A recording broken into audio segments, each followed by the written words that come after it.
Alright battlers, welcome back to a brand new Go Battle League video. We go 5-0 with Wigglytuff in these ranked 6 matches. Let's get into it.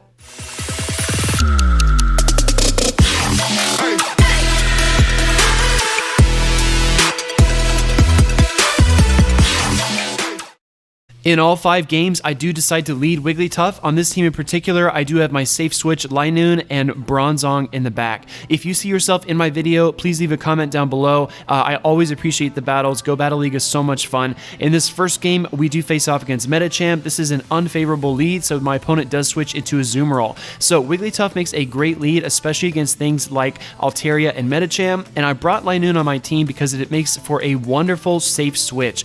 Linoon has such wide coverage, and I know I mentioned it maybe once or twice on the channel before, but it is a normal type with Shadow Claw, so it does resist ghost type attacks. Things like Haunter really get shredded, and its move pool is so wide and vast that you can really get a lot of coverage out of Linoon. For example, on mine here, I am running Grass Knot. Azumarill being a grass type is going to be, or excuse me, being a water type is going to be very weak to Grass Knot. I do have Thunder as well to zap those flying types. Some trainers even run Dig on their Linoon because it gives them some coverage against things like Registeel. Some of these matchups you do have a little bit of a hindrance because Linoon is a normal type. It is weak to fighting, so it doesn't do well against things like Toxicroak, Poliwrath, or Registeel, but with Focus Blast. Here comes Altaria, and we do get some serious Go Battle lag there. Linoon does get fainted, but I do have 2 great options here. My best is probably this Wigglytuff, and I know my opponent's last Pokemon is Medicham. So Wigglytuff's Charm is going to be super effective against Dragon-type Altaria. We can tank at least 1 Sky Attack here, but we don't want to take very much more than that. This is a very favorable matchup. As you can see, Wigglytuff just runs through that Altaria. Here I'm going to fire off the Dazzling Gleam. If this goes unshielded, it will take a huge chunk out of Medicham. Again, weak connection there, a little Go Battle lag going on, but not a big deal. The only drawback to Wigglytuff here is that it is part normal type, so it does get chunked down by those counters more quickly than other fairies would. However, that normal typing does help it resist ghost type attacks as well. So there's always trade-offs with your typings here. Wigglytuff is one of my favorite charmers. Here we go with our Bronzong facing off against this Medicham. Even though Medicham is a psychic type, Bronzong can do some good work because Confusion is such a high damage move, and that Medicham is part fighting. So GG's for game 1. Going right into game 2, I'm going to use the same line here. I do love this team composition. I don't have a flying type, which I think flying types are more important in Great League than they are in Ultra or Master, but it does work out for us in this video. Here comes Vigoroth. So Vigoroth is a normal type with access to Counter, Body Slam, and Bulldoze. As you can tell though, those charms are doing so much damage. Here, my opponent does make the swap into Azumarill, just like we saw in game 1, but we have a wonderful answer to Azumarill in our Linoon here. So this time I'm actually going to go straight for the Thunder. I don't think Linoon is that widely used, so here I expect my opponent to maybe not know what's coming. That Thunder does get shielded though, a very smart play, and we know from the first video that we can tank at least 1 Play Rough or Ice Beam. This time it's an Ice Beam, so not a huge deal. Linoon's going to hang in there just fine. These Shadow Claws are doing a little bit of damage, so we might be able to KO with the Grass Knot, but it will be very close. My opponent does go for a second Ice Beam here, so I am forced to use my first shield. I'm going to go here for another Thunder, and I know this will KO if it lands, so we're going to try to get rid of this Azumarill here, and it does land. It actually doesn't KO, excuse me, 2 more Shadow Claws, my mistake. But my opponent is going to bring in their next Pokemon here. After taking down that Azumarill, we probably removed the best generalist on their team. In comes Vigoroth, and I actually want Vigoroth to use its energy here on Linoon. Like I mentioned in the first battle, it is a normal type, so that counter would have done great damage. Even though it's not stab on Vigoroth, it would add up over time. We do bring in our Bronzong here. Now, the only thing I need to be worried about is that Bulldoze, but in comes Noctowl, and if you're getting Fusion Cup flashbacks, so am I. Noctowl versus Bronzong is a match we saw a lot, and of course, the first thing that your mind goes to is this a Nightshade coming from the Noctowl? I want to save my shield for my Wigglytuff because that Vigoroth has a ton of energy. Luckily, this is just a Psychic, and because Bronzong is Psychic and Steel, that does not do very much damage at all. I do make a fast swap here into Wiggles.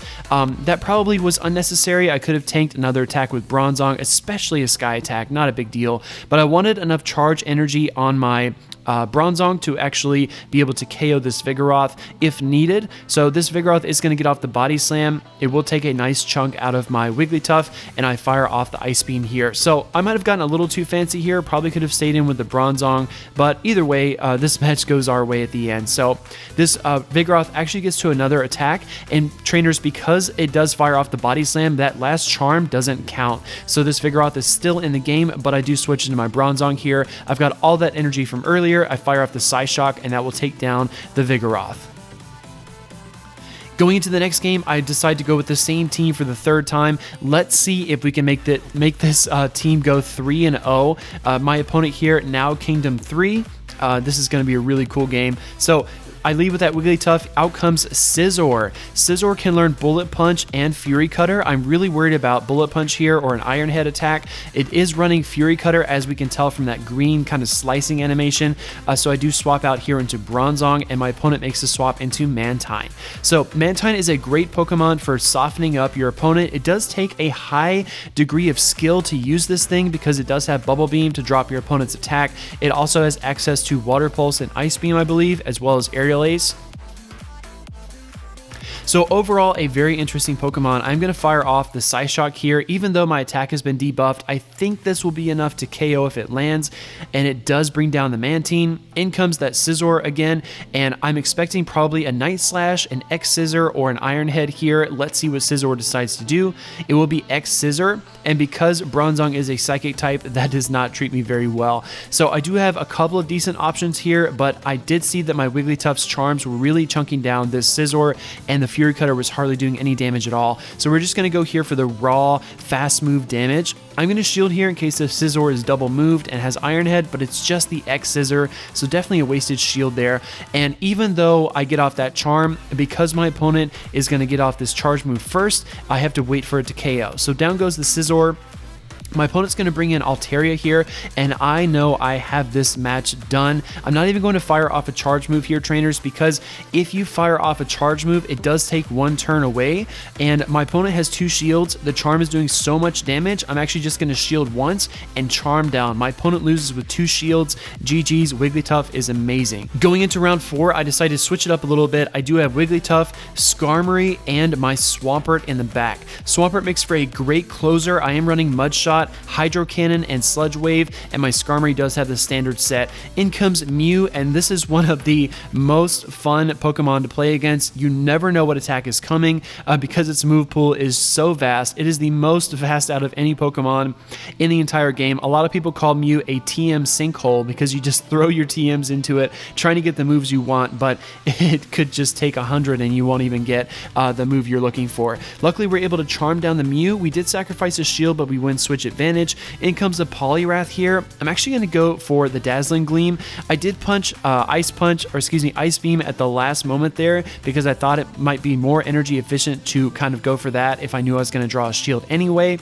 In comes an attack, and it's just Ice Punch. Luckily, it wasn't Dynamic Punch. I think I was counting there, and I knew it wasn't going to be a Dynamic Punch, but either way, we got pretty lucky. I bring in Skarmory here, and Skarmory's a great answer, but this Poliwrath is double moved, and it does fire off that Dynamic Punch, and then my opponent makes a switch into Haunter. Haunter is really difficult to deal with in the Go Battle League. Whenever I see one, I blame King, I blame FP Sticks. This thing is such a nuisance, and it does so much damage over time. It actually makes for a really great switch in as well, because if your opponent isn't immediately swapping into their next Pokemon, you can get a couple of Shadow Claws off and really build up some energy. So my opponent does take down Skarmory. I bring in the Swampert here. If this is a Shadow Ball, it will KO. Let's see what happens, battlers. Are we going to get one-shotted? And we do. Shadow Ball brings down Swampert. It's all up to Wigglytuff here. Wigglytuff luckily is able to take down that Haunter. In comes the Poliwrath here, and we're going to charm down for the win. This is it, trainers, the final match. This is one of the funnest matches I've had so far in Season 1 of Go Battle League. I know it's only been going on for a week, but this is a really, really fun game.